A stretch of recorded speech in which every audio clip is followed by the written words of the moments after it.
Hello, everybody. Jeff Allen here, and I got another one of these videos that I'm actually redoing after 3 months. I'm going to cut this into a smaller piece, a little bit better lighting here, and I've kind of rethought through how I'm going to say this here, and I'm taking a chunk out of one I did before, but rather than just sliced out of the one that I was actually sitting in a darker room and all that, I decided to do it in a better lighted. It's better lit here, and it's just a better environment. It looks better. So decent, okay background, but the lights are nice here, so that's good. Um, so what I want to do is I want to talk about the value of language, which is a kind of and how to explain the value of language, or what is the principle of the value of language. This is people actually think about that, but I want to get dig down. And what I want to do is I want to shout out to a fellow linguist, um, Lauren Billings. I'm shouting at you, Lauren.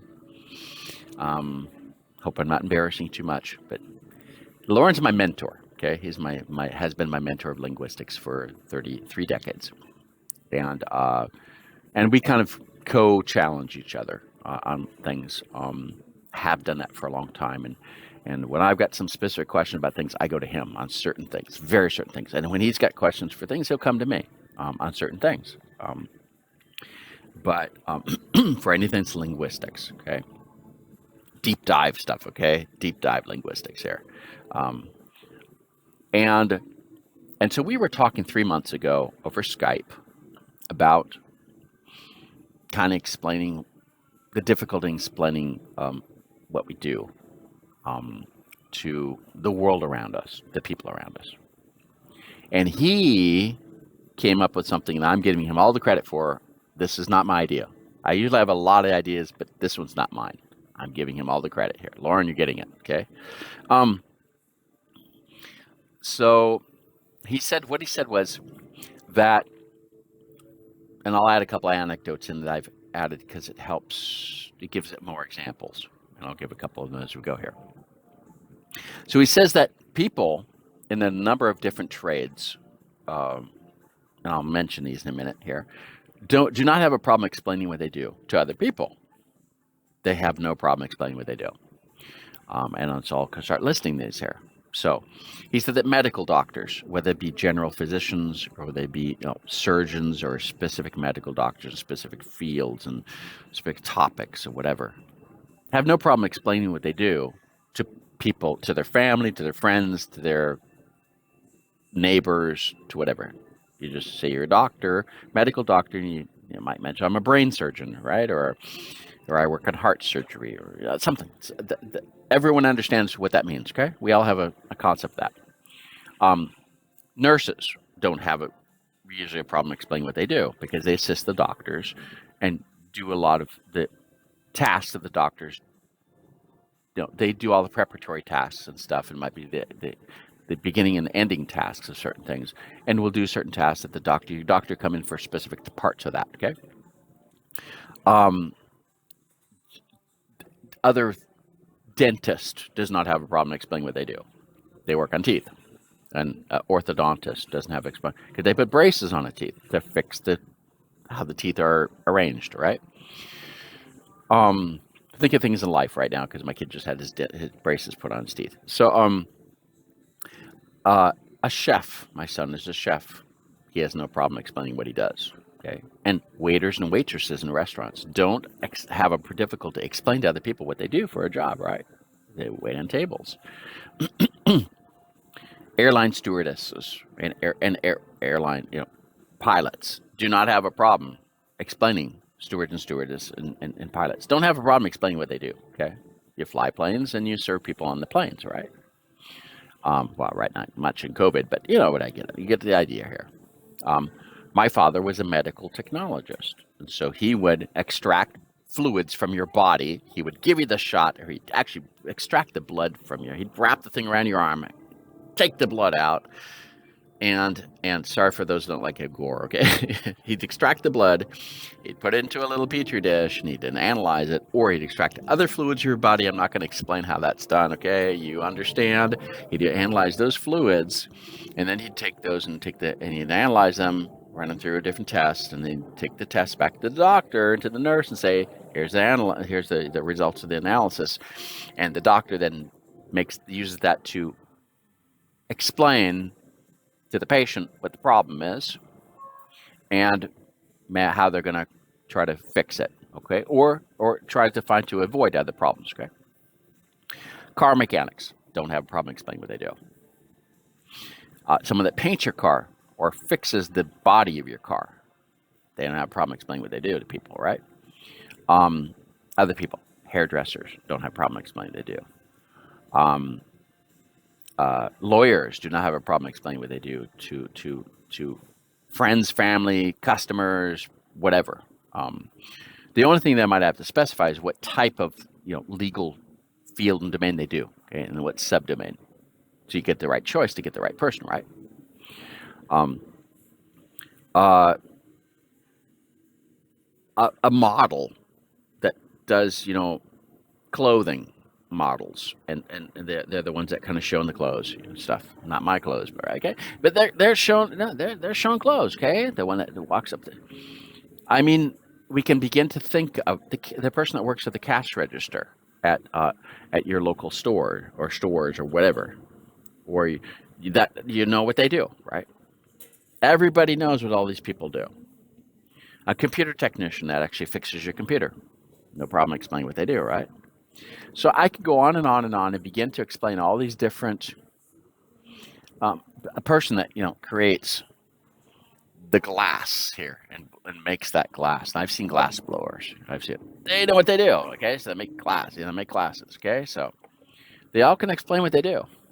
A person that builds your house, constructs your house, or puts electrical wire in your house, or puts windows in your house. They have no problem. Paints your house. Everyone explains what they can do. Everybody understands the reason why.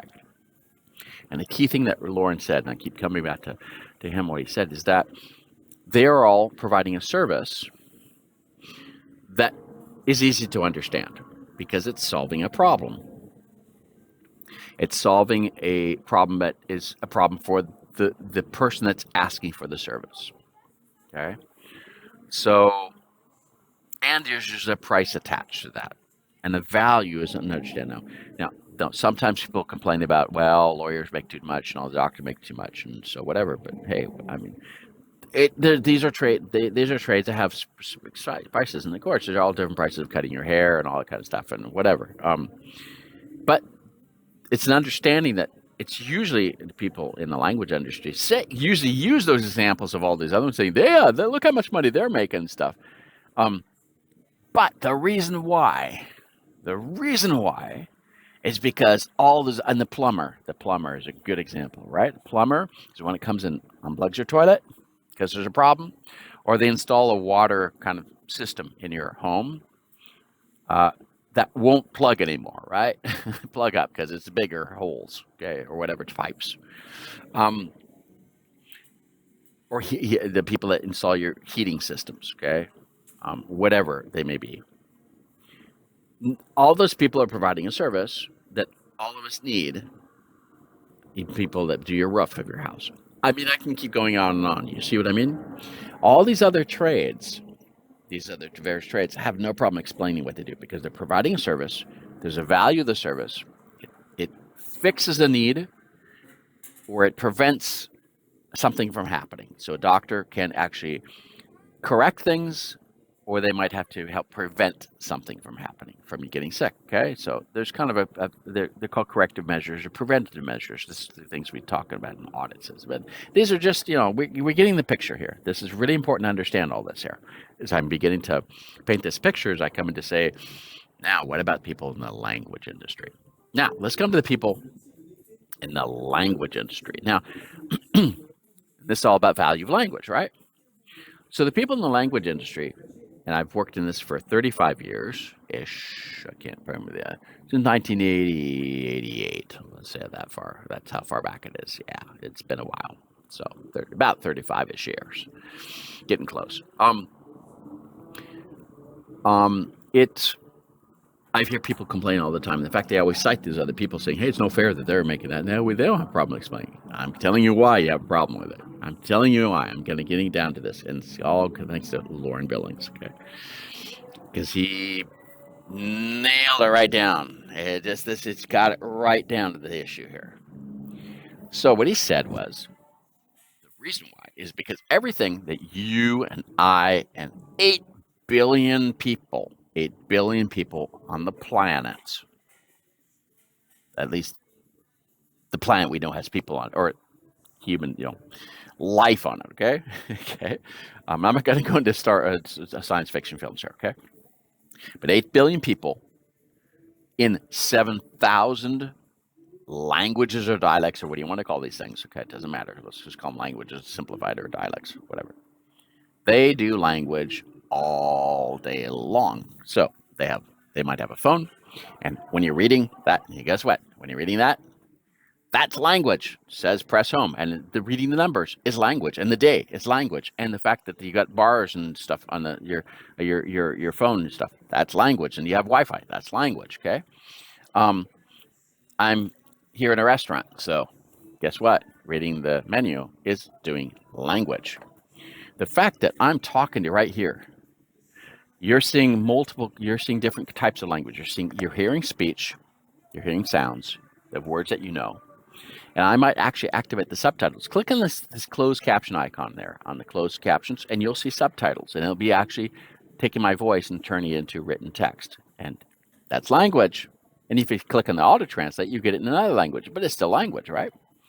But it's not just words, because you're watching my hand gestures, you're hearing the intonation of my voice, if I'm speeding up or slowing down, how I'm kind of emphasizing things or not emphasizing, if I'm shrugging my shoulders, I'm making body language, it's language, okay? So all this is language.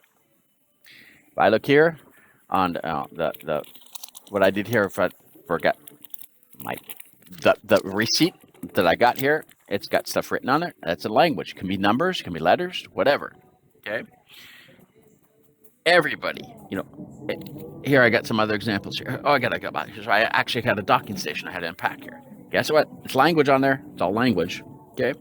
So, I got some little voucher checks here. Okay. Guess what? It's all language. It's all language. Okay. Everything that we do all day long is language. Hey, look, there's a sticker here that was on one of my things. The sticker has language on it. Okay. Now, it's not just that. Drive down the car. Okay. Hey, look back there. It says Wi-Fi. Okay, back there. Guess what? It says free Wi-Fi. That's language. Okay. There's music in the restaurant. Listen to music. It's language. Okay. And it's actually musical language and word language, because you're actually all kinds of stuff, right? So now you're driving down the state. You're driving you're actually driving down the road here. I want you to think here. This is even more language. We're getting some other types of language here. You drive down the road. What happens when you are coming to and you need to turn right or turn left? What happens in your mind? Are you saying to your mind, in your mind, to yourself, turn left, Jeff, turn left? Are you hearing words in your mind? Or are you seeing words in your mind that says turn left, Jeff? Okay. Or do I see this? Okay. Or do I see an arrow in my mind saying turn left? Okay. Or do I just see myself in my mind with my car turning left? It doesn't matter which of these I do. It's all language. Because language is not just words. It's just not spoken words. It's not just written words. It's visual things that we do, because that's called body language, or there are lots of words for this. They all got kind of technical terms for this. I don't want to get into all that, okay? I'm just trying to tell us this is all language, okay? And this is all talked about in lots of articles and books and stuff, okay? Now, not just during the day. At night you dream, right? Now, some of us recall in what specific of those 7,000 languages or dialects on the earth today, I recall in which one I dream, and I've dreamt in probably 3 of them. Okay, well, in English or in French or maybe in a Creole language. Okay, I think those are the only three I've dreamt in. I don't think I've dreamt in Spanish yet. I can recall. Okay, but it's not just speaking. Okay, I can remember when I heard something hear or think in a language. But when you see, actually, in your mind where you're dreaming of seeing something on the television, and you're seeing actually on television the words on the subtitles, or hearing the words. You're doing language on an object inside of your brain while you're dreaming. Okay, that's language again. And if you're seeing just visual objects and moving around and doing things, you're doing language. And yeah, there are some exceptions. What was her name? Jeannie, the girl that the teen, the kid I think it was a name that the parents locked her up in a room and down in some room and stuff for years and stuff. That's probably an exception, but that's kind of a minimal exception. Okay, I'm talking about the other current 8 billion people on the planet. But hey, how many people have lived on this planet for the past, I don't know, 5,000 years? Okay, I'm not going to discuss whether it is millions of years. The past 3, 4, 5,000 years. How many people have lived on the planet? I'll let you do the math for that. Okay, a lot. Okay, 10, 15 billion people in 7,000 or more languages, all doing language all day long, during day and during the night. Okay, they're just doing it constantly. Okay, and even the people that didn't have written language, they drove in pictures right in the caves, right? And the Egyptians, hey, hieroglyphic. I mean, all this is language. Okay, so I'm wanting to keep bringing it back. This is all language. It's all about communication, whatever it may be, whatever form of communication it is. So, but the thing is that because all these people on the planet are doing this all day long and all night long, they don't have a problem because they're just living, right? They're just living. There's no problem. There's a fix because it works. It just works. They're doing language all day long. Now, the difficult thing, unlike all these other trades I talked about, is that the language people have a difficult time to explain what the problem is. Trying to convince the rest of their audience. Their audience may be learners, or they may be prospects or it might be customers, or it might be partners, or it might be stakeholders, or whatever you want to call this audience, or a class of students.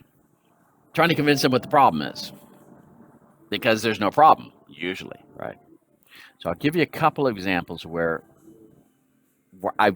there has actually been a problem, okay? And it's pretty obvious the problem is.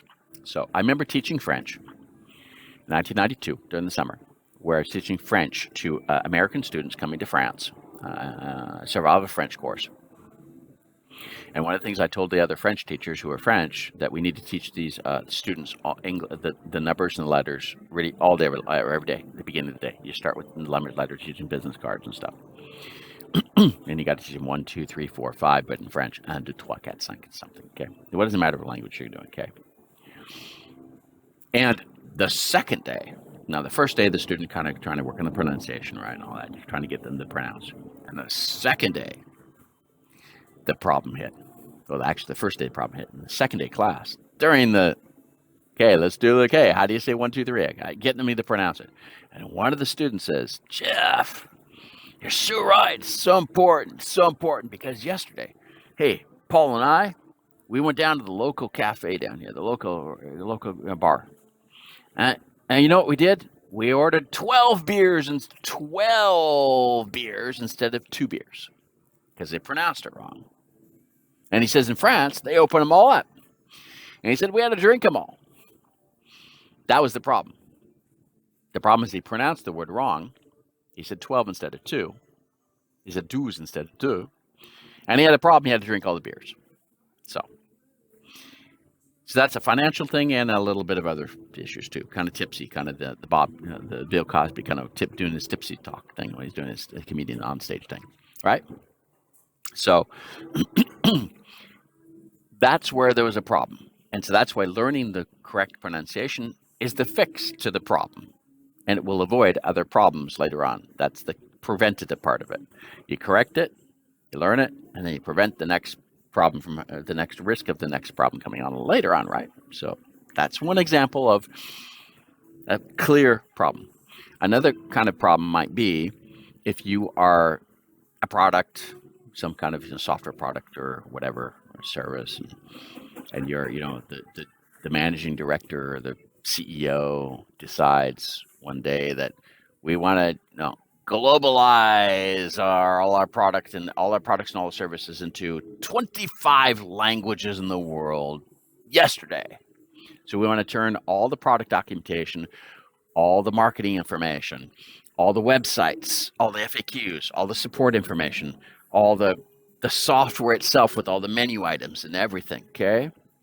And everything, all the packaging, whatever it may be, and all the information about how to order it online, okay, into 25 languages, 25 other languages.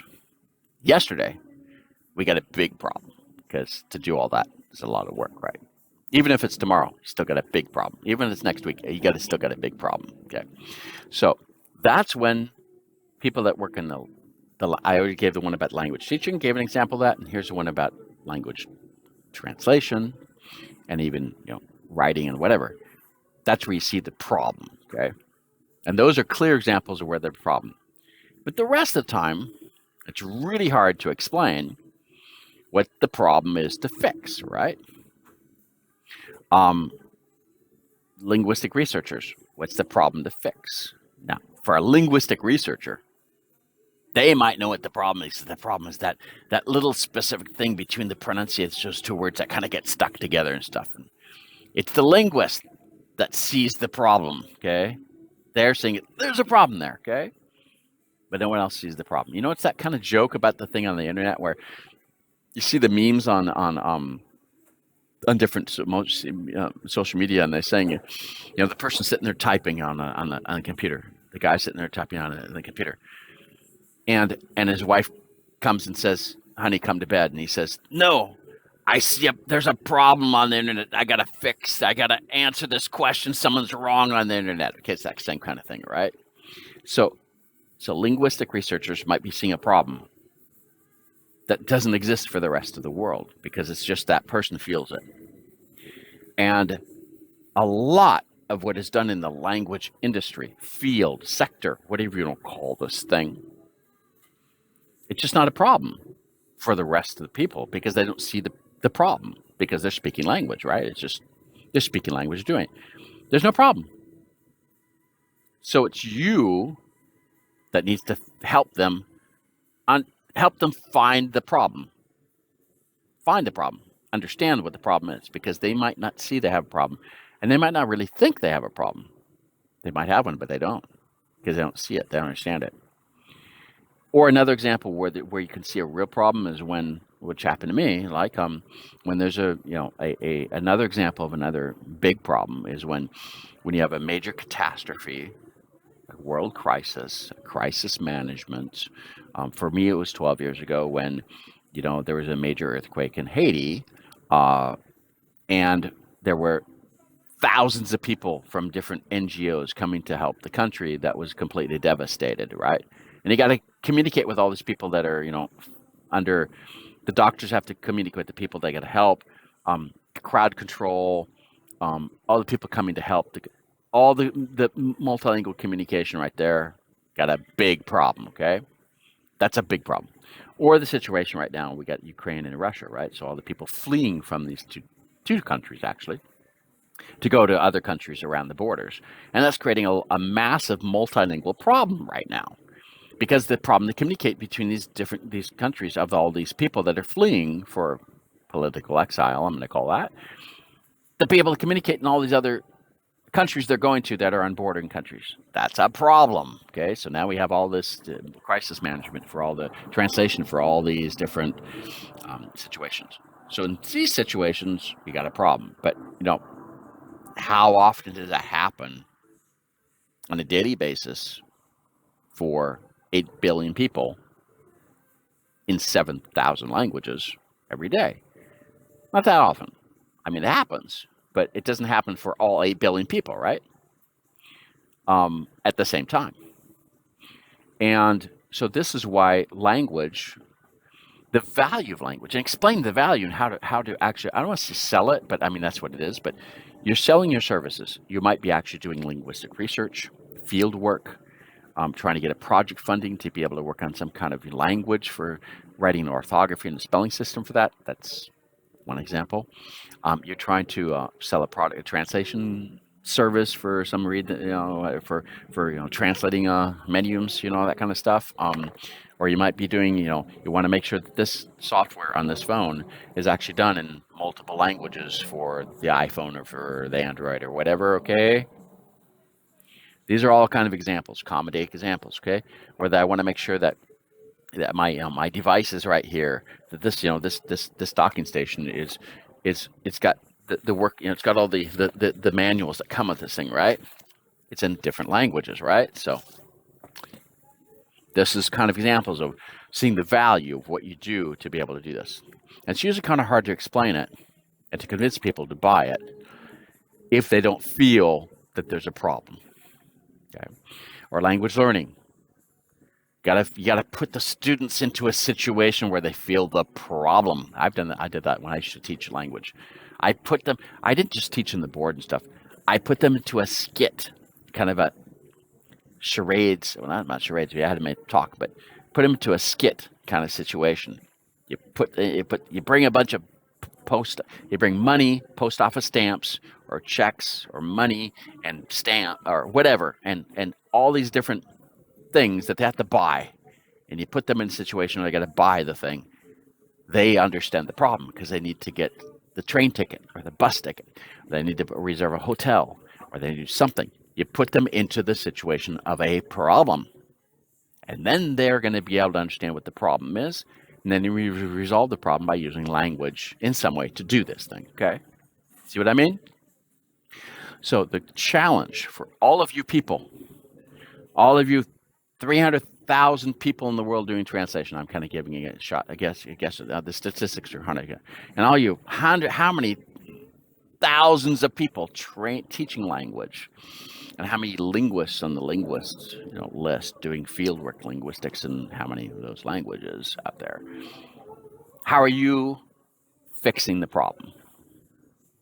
First, identifying the problem and fixing it, but explaining to the people around you, your family, your friends, your networks, not your peers, because the peers don't understand what we do.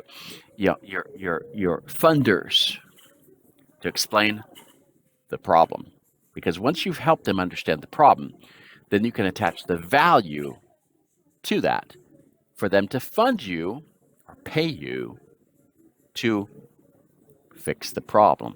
So what it comes down to is the value of language. Thank you, Lauren Billings, Dr. Lauren Billings. Thank you for helping us understand the value of language, because we need to find and fix the problem. Thanks.